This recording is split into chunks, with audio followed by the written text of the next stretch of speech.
या साईडला तुम्ही बघू शकता वरती महाभारत लावलेला आहे।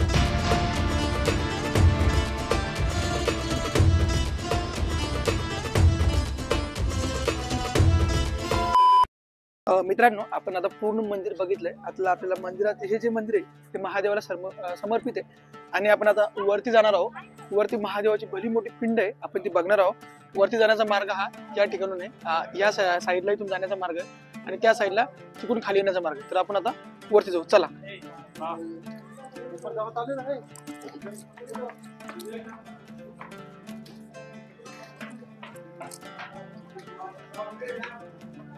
मित्रांनो, आता तुम्ही बघू शकता आपण आता ह्या मंदिराच्या पहिल्या मजल्यावर चाललोय। महादेवाची जी पिंड आहे ती पहिल्या मजल्यावर आहे। आता वरती आल्यावर तुम्ही बघू शकता, वरती आल्यावर असं काही थोडंसं आपल्याला दृश्य बघायला भेटतं, ठीक आहे। इथे हा मित्रांनो, आपण आता मंदिराच्या पहिल्या मजल्यावर आहे। आता तुम्ही इथे हे एक विंडो आहे, खिडकी, आपण खाली इथून डायरेक्ट खाली तुम्ही बघू शकता। इथूनच खाली आपण खाली एंटर केली, याच्या खाली मेन गेट आहे, आपण खाली एंट्री केली। इथून आपल्याला आता हा पहिल्या मजल्यावरती आपण इथे बघणार आहोत। इथे पुढे गेल्यावरती आपल्याला महादेवाचं एक छानसं मंदिर आहे आणि महादेवाची पिंड आहे। त्याच्यामध्ये आपण काय करूया, इकडे या साईडला आणि या साईडला जायला रस्ता, आपण इकडे जाऊ। इथून हा जो वेरूळचं जे मंदिर आहे इतकं छान दिसतं या भागात ना, आपण इकडून ते दृश्य बघू, या इकडे।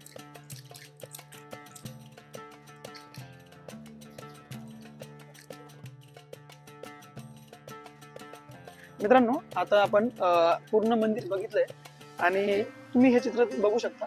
तुम्ही 20 रुपयाची नोट बघितली असेल, जी की माझ्या हातामध्ये, ठीक आहे। ही बघा, 20 रुपयाच्या नोटवरती हे जे आहे ना, हे जे मंदिर आहे, हा जो आहे विजयस्तंभ, ठीक आहे। हा विजयस्तंभ इथे आणि मागे हे कैलास मंदिर। तर ह्या 20 रुपयाच्या नोटीवरती ह्या कैलास मंदिराची प्रतिमा आहे। हे ते मंदिर आहे, कारण हे मंदिर वर्ल्ड हेरिटेज मध्ये पहिल्या क्रमांकावर येतं, ठीक आहे। त्याच्यामुळे तुम्ही बघितलं असेल कोणार्क मंदिर आहे, तसेच सिंहाचे 3 तोंड असलेलं स्तंभ आहे, तसेच या ठिकाणी बघू शकता जे स्मारक आहे इंडियामध्ये फेमस ते नोटावर ठेवलेलं आहे, ठीक आहे। त्याच्यामध्ये हे 20 रुपयाची नोट आहे, या नोटेवरती हा दृश्य तुम्ही बघू शकता।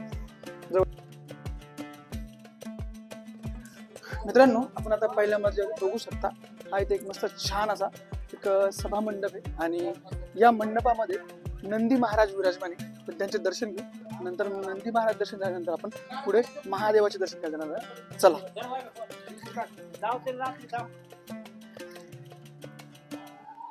या ठिकाणी बघू शकता तुम्ही नंदी महाराजसाठी हा भव्य असा मंडप उभारण्यात आलेला आहे। वरती बघू शकता, वरती खूप छान कोरीवकाम केलंय, पण काळाच्या ओघाने ते बऱ्यापैकी नाहीसं झालेलं बघू शकता।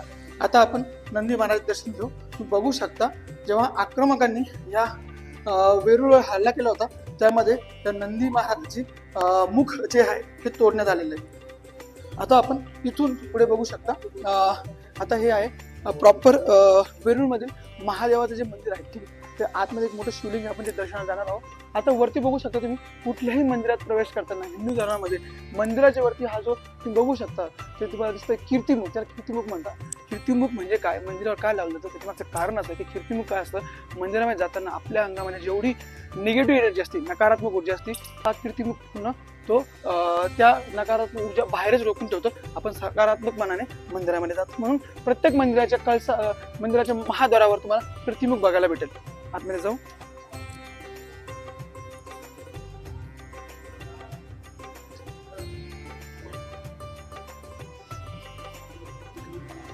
बघू शकता आपण आता मध्यभागी आलोय। तुम्हाला मी व्यवस्थित दिसतही नसेल, कारण मध्यभागी आल्यावर कुठलीही लाईट वगैरे लावलेली नाही, तर खूप शांतता आहे आणि अंधार आहे। या मध्यभागी बघू शकता खूप भले मोठे मोठे पिलर्स आहेत आणि त्या पिलर्स वरती बघू शकता किती छान कोरीव काम केलं। वरती बघा, तो व्यवस्थित एकदम खूप छान कोरीव काम केलं। आणि या ठिकाणी मंदिरामध्ये पुढे समोर गेल्यावरती आता वरती तुम्ही या ठिकाणी बघू शकता, या वरती मिळते छताच्या वरती लागून महादेवाची नृत्य करताना एक छानशी अशी कोरीव मूर्ती आहे, वरती बघू शकता छतावरती, आणि ती थोडीशी काळी झालेली दिसते। म्हणजे याचा अर्थ या ठिकाणी खूप वर्षापूर्वी बहुतांश कोणी राहत असेल आणि त्यांच्या राहण्यामुळे तसेच या ठिकाणी आक्रमण झाले, म्हणजे जाण्याचा प्रयत्न झाला, ठीक आहे। त्याचे हे निशाणे दिसत आहे, वरचा भाग हा पूर्ण काळे झालेला दिसतो, त्याला कोणीतरी जाळण्याचा प्रयत्न केलाय, बघू शकता, ठीक आहे। पुढे आल्यावर तुम्ही आता इकडे या, इथं आपल्याला एक भली मोठी महादेवाची पिंड बघायला भेटेल। हीच आहे ती या कैलास मंदिरातील वेरूळ येथील सर्वात मोठी मूर्ती। ओम नमः शिवाय. हर हर महादेव. ओम त्र्यंबकं यजामहे सुगंधिं पुष्टिवर्धनम् उर्वारुकमिव बन्धनान् मृत्योर्मोक्षीयमामृतात्. हर हर महादेव.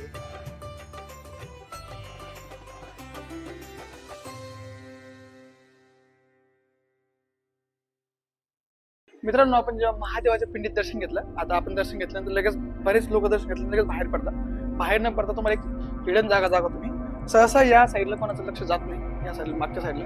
ठीक आहे, तर आपण आता खालून जे बघितलं होतं ते हत्तींनी कळस वरून हत्तीचे असे हत्तीच्या वरती जे कळस आहे तर ते आपण तिथे वरती आलोय. हा जो भाग आहे त्या भागात येते ही जागा बघू शकतो किती सुंदर आहे या ठिकाणी. म्हणजे हे मेन मंदिर आहे आणि मेन मंदिराच्या बाजूला हे छोटे छोटे मंदिर आहे. ठीक आहे, या ठिकाणी मंदिर आहे. मंदिरामध्ये सध्या देवाची मूर्ती नाही, ती ठेवली असेल काढून किंवा काही काळांतराने तिला भग्न झाली असेल म्हणून. या ठिकाणी बघू शकता छोटंसं मंदिर आहे. या मंदिरामध्ये देवाचं आसन आहे. ठीक आहे, देवाचं आसन आहे. देवाची इथे या मंदिरात मूर्ती नाही आहे, बघू शकता तुम्ही. आणि इथं काही हरामखोरांनी बघा त्याच्यावरती काहीतरी असे मूर्ख लोक या ठिकाणी येत असतात. अशा लोकांना तर जागाच नाही द्यायला पाहिजे, घुसत नाही द्यायला पाहिजे. बघू शकता मंदिराच्या भित्तीवर मी किती छान कोरीव काम केलं. मित्रांनो, तुम्ही एक गोष्ट नोटीस केली असेल इथं की तुम्ही हे मंदिर जेव्हा बघताय तर ठीक आहे दगडाचं कोरीव काम आहे. ठीक आहे, तुम्हाला एक गोष्ट पण आणण्यात झाली असेल की कोरीव काम असताना हे मध्ये तुम्हाला पांढरं काय दिसतं. मित्रांनो, तुम्ही बघितलं असेल या मंदिरात तुम्हाला कोरीव काम दिसतंय प्लस मध्ये तुम्हाला हे व्हाईट दिसतंय. ठीक आहे, ते व्हाईट काय जेव्हा विविध आक्रमकांनी मंदिरावरती आक्रमण केलं ते बघा मंदिर फोडण्याचा प्रयत्न केलेला आहे. बघू शकता या ठिकाणी. तर अहिल्याबाई होळकर यांनी मंदिराचा जीर्णोद्धार केला होता. त्या टायमाला मंदिराला असं व्हाईट पट्टी जी व्हाईट आहे त्या टायमाला ते व्हाईट पट्टीचा लेप केल्यासारखं. म्हणजे थोडक्यात जिथं ज्या ठिकाणी मूर्ती भंग झाली, ज्या ठिकाणी मंदिर तुटल्या गेले त्या ठिकाणी बऱ्याच गोष्टी त्यांनी त्याला जीर्णोद्धार करण्याचा प्रयत्न केला. तर तो जो वरचा जो मंदिरात तुम्हाला वरचा जो लेप दिसतोय हा केलेला या ठिकाणी बघू शकता तुम्ही. ते खाली काळा पाषाण दगड आणि वरती पांढरा कलरचा लेप आहे. म्हणजे हे मंदिर जीर्णोद्धार केल्याचे चिन्ह अवशेष या ठिकाणी तुम्हाला लक्षात येतं. मित्रांनो, आपण आता या मंदिराच्या मागच्या साईडला आले तुम्ही बघू शकता. या ठिकाणी हा मंदिराची बॅक साईड आहे आणि आता आपण या साईडला आलो. या ठिकाणी बघू शकता एकेकाळी या मंदिरामध्ये जे आतमध्ये आपण शिवलिंग बघितलं. ठीक आहे, त्या शिवलिंगाची पूजा होत होती. ठीक आहे, कारण त्या शिवलिंगावर वाहायला जाणारं जल, बाहेर जाणारं दूध हे या ठिकाणाहून बाहेर येतोय, तुम्हाला दिसू शकतं. आणि इथून ते प्रॉपर त्याचं ड्रेनेज सिस्टम खाली केलेलं आहे. म्हणजे आता या मंदिरामध्ये भगवान शिवची त्या मूर्तीची पूजा नाही केली जात, पण पूर्वी कधीतरी केली जात असेल. तुम्ही बघू शकता इथे प्रॉपर इथे ड्रेनेज सिस्टम केलेली आहे. जे दूध वाहून येणार ते महादेवावर जे टाकलेलं जल, अर्पित केलेलं जल आहे, जे दूध आहे त्यासाठी पूर्व प्रॉपर इथं लावलेलं. असं खाली सोडून दिलेलं नाही, व्यवस्थित याला पण केलं. बघू शकता की व्यवस्थित याचं काम केलं आहे. या ठिकाणी बघू शकता या ठिकाणी हे गणपतीची मूर्ती आहे. या ठिकाणी हिलाही थोडंसं भग्न अवस्थेमध्ये हिलाही थोडं केलेली आहे. या ठिकाणी बघू शकता या साईडला ज्या मूर्त्या आहेत देवी देवतांच्या त्यांनाही थोडी पाडझोड केली आहे. मित्रांनो, बाकी खालच्यापेक्षा वरच्या भागामध्ये कमी प्रमाणामध्ये पाडझोड केलेली दिसते. खाली खूप मोठ्या प्रमाणात पाडझोड केली आहे, पण वरती या ठिकाणी एवढं नाहीये. बघू शकता या ठिकाणी तुम्हाला खूप छान असा व्ह्यू बघायला भेटतो. मित्रांनो, आपण आता त्या साईडला रामायण पूर्ण याच्यावरती जे पूर्ण रामायण कोरलेलं त्या साईडला बघितलं. तर या साईडला आपण बघू शकता. या साईडला तुम्ही या इथं बघू शकता या ठिकाणी असं व्यवस्थित हे पण लावलेलं आहे एपिसोड ऑफ महाभारत. म्हणजे या साईडला तुम्ही बघू शकता वरती महाभारत लावलेलं आहे आणि खालच्या साईडला छोट्या एवढ्या एका याच्यामध्ये हे कृष्ण जन्म किंवा कृष्ण लीला लावलेली आहे. तर जे वरती महाभारत आहे जवळपास 1, 2, 3, 4 आणि 5 पटेलमध्ये महाभारत लावलेले. त्या साईडला आपण रामायण बघितलं. आपण या साईडला तर महाभारत बघणार आहोत. सर्वात वरचा जो पटेल तुम्ही बघू शकता त्या ठिकाणी या साईडला जे शस्त्र, अस्त्र, रथ आणि घोडे हे सवार दाखवले. हा पूर्ण हा कौरव आहेत. सर्वात पहिले जो पटेल दिसतोय तुम्हाला त्याच्यामध्ये तुम्ही बघू शकता त्या काळामध्ये म्हणजे ते दाखवलेले की असं ते काल्पनिक काही नाही. रथ आहेत, घोडे आहे. या साईडला पूर्ण हे 100 कौरव आहे आणि या साईडला पांडव दाखवले आहे. या ठिकाणी बघू शकता या कोपऱ्यामध्ये सर्वात मोठ्या ज्या 2 मूर्त्या दिसतात का तो या 100 कौरातले आणि 5 पांडवातले 2 मोठे भाऊ आहे. जसं 2 मोठे भाऊ म्हटल्यापेक्षा यामध्ये 2 बलवान भाऊ आहे. जसं की युधिष्ठिर आहे आणि तिकडे तो भीम आहे. दुसऱ्या पटलामध्ये तुम्ही बघू शकता त्याच्यामध्ये असं गोष्ट दाखवले. या साईडला हत्ती दाखवलेले, हत्तीवरती सैन्य विराजमान आहे. या ठिकाणी गुरुशाळा दाखवलेली आहे, इथं द्रोणाचार्य दाखवलेले आहे, म्हणजे दुसऱ्या पटलामध्ये युद्धाची तयारी दाखवलेली आहे. खालच्या तिसऱ्या पटलात तुम्ही बघू शकता, खालच्या तिसऱ्या पटलामध्ये तुम्हाला बघता सर्व खूप सारे सैनिक बाण घेऊन उभे दिसतात त्यांच्या हातामध्ये, आणि मागच्या साईडला हत्तीवर काही सैन्य बसलेला आहे. आणि या साईडला बघू शकता तुम्ही, हा जो ह्या कोपऱ्यातला उजव्या साईडचा जे तिथं अभिमन्यू ह्या चक्रमध्ये फसलेला असं दाखवलेला आहे, त्याच्या खालच्या साईडला तुम्ही इथं बघू शकता. या ठिकाणी तुम्हाला प्रॉपर तुम्ही लक्ष देऊन बघितलं तुम्हाला समजेल की हा जो भाग आहे पूर्ण 2 हाती दिसतात, एक रथ दिसतोय, ठीक आहे. हे पूर्ण 100 कौरव आहे, इथपर्यंत 100 कौरव दिसतात. त्याच्यानंतर हे बघा शेवटचे इकडून एक घोडा आहे, म्हणजे यांचा या 100 कौरव तोंड या साईडला आहे, आणि नंतर इकडून हे 5 पांडवाचं तोड, म्हणजे 2 भाऊ चौघ भाऊ रथाच्या खाली आहे, एक भाऊ रथामध्ये, आणि श्रीकृष्ण रथाचे सारथी बनलेले, म्हणजे हे 5 भाऊ इकडनं 5 पांडव आणि इकडनं हे 100 कौरव यांचं युद्ध ह्या 4थ्या पटल्यात दाखवले. 5व्या पटल्यामध्ये तुम्ही दाखवू शकता लास्ट या ठिकाणी महाभारताचा जो एंड आहे, तसंच या 5व्या पटल्यात दाखवले. आणि पुढे गेल्यावर तुम्ही बघू शकता की तुम्ही शेवटच्या जो पटल आहे त्याच्यामध्ये बघू शकता दृष्टद्युम्न गुरु द्रोणाचार्याचं शिर काटलं होतं, त्याच्यामध्ये ते दाखवलेलं आहे व्यवस्थित. म्हणजे अशा प्रकारे पूर्ण महाभारताचा जो शेवटी इथं एंड होतो, ठीक आहे, तर तो इथं प्रॉपरपणे दाखवलेला आहे. आता आपण खालच्या साईडला बघणार आहोत. खालच्या साईडला जास्त मोठ्या फॉर्ममध्ये पण छोट्या फॉर्ममध्ये कृष्णलीला दाखवलेली आहे. आपण आता कृष्णलीला बघणार आहोत.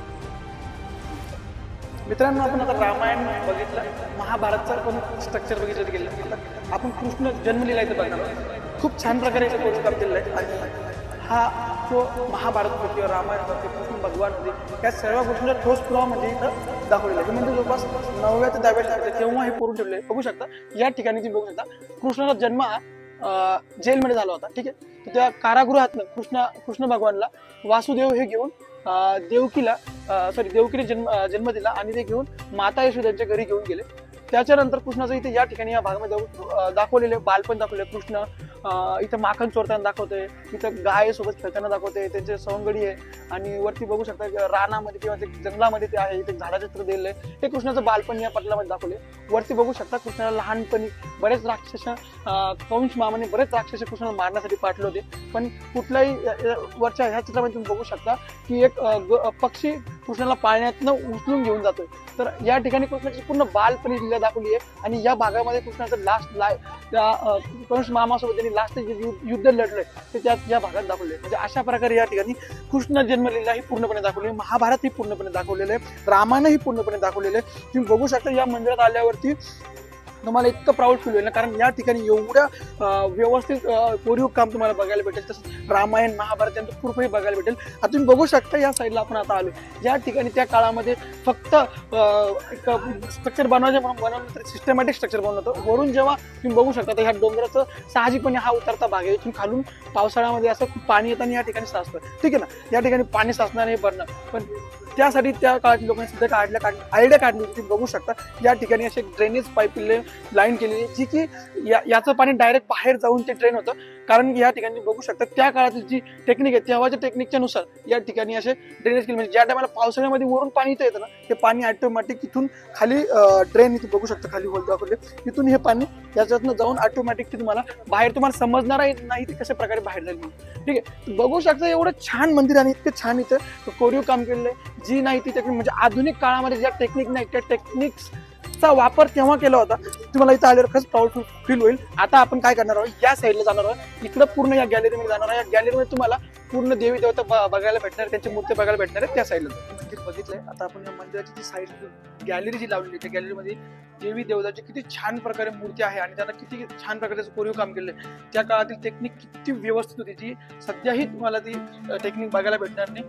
त्या काळामध्ये इतकी अजून टेक्निक होती. आपण आता या गॅलरीमध्ये मुख्य दार मध्ये गेल्यावर आपण बघणार आहोत. स्टार्टिंग मध्ये इथं सगळ्यात पहिले मध्ये आल्यावर तुम्ही बघू शकता या साईडला महादेवाची अशी पिंड आहे आणि त्या ठिकाणी पूर्ण असं महादेवाचे पूर्ण अवतार लावलेले आहे. बघू शकता व्यवस्थित असलेलं आहे. या ठिकाणी तुम्हाला मी सगळ्यात महत्त्वाची गोष्ट सांगू शकतो, तुम्ही इथं बघू शकता या ठिकाणी एवढे पिलर लावलेले, पण कुठल्याही पिलरचा जो सावली असते ती या देवी देवतांच्या अंगावर पडलेली तुम्हाला दिसते का बघा. म्हणजे इथले जे आर्किटेक्ट काम केलेले, जे आर्किटेक्चर बनवलेले इतकं सुंदररित्या आणि एवढं आधुनिक एवढं प्रॉपर बनवले ना. बघू शकतो तुम्ही माझ्या मागे आता हे इतकं पूर्ण खंबे, ठीक आहे. एकही खंबाची सावली ह्या देवी देवतांच्या अंगावर पडत नाही. तुम्ही बघू शकता पूर्ण अशा चारही बाजूने, पूर्ण तिन्ही बाजूने असं पूर्ण व्यवस्थित गॅलरी बनली आहे. गॅलरीमध्ये एकाही गॅलरीवरती त्या मूर्तीवरती या खांबाचं सावली पडत नाही. म्हणजे बघू शकता किती व्यवस्थितपणे याला गेले. आपण आता बघणार आहोत ज्या मूर्तीमध्ये शंकर महादेव आणि पार्वती सोबत बसलेले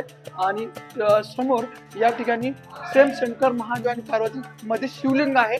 तसेच खाली बघू शकता या साईडला नंदी आहे. ठीक आहे, या ठिकाणी शंकर महादेव बसलेले आहेत आणि याच्यामध्ये असा भाव दाखवला की शंकर महादेव बसलेले. मागच्या मूर्ती मी बघितलं असेल तर त्या ठिकाणी ते थोडेसे जवळ बसले, याच्यामध्ये थोडंसं अंतर येऊन बसलेले. महापार्वती ह्या महादेवावरती नाराज आहे असं यात दाखवलेलं आहे. ही समोरची मूर्ती बघू शकता, यामध्ये विष्णू भगवान आहे. तसंच पुढे गेल्यावरती बघू शकता या ठिकाणी ही देवी शंकर पार्वती आणि शंकर पार्वती दोघं आहे बसलेले. या ठिकाणी यात असं दाखवण्यात आलेलं आहे की शंकर पार्वती हे एक चौरस गेम आहे तो ते खेळत आहे, ज्या आपल्याला चित्रातनं बघायला भेटतं. या ठिकाणी बघू शकता परत विष्णू भगवानची मूर्ती लावलेली आहे. पुढे आल्यावर बघू शकता यामध्ये शंकर आणि महादेव आणि पार्वती हे दोघं इथे एका हिमालयामध्ये व्यवस्थित बसलेला आहे. बघू शकता मातेचा हात हा महादेवाच्या हातामध्ये असा त्यांनी धरलेला आहे आणि ते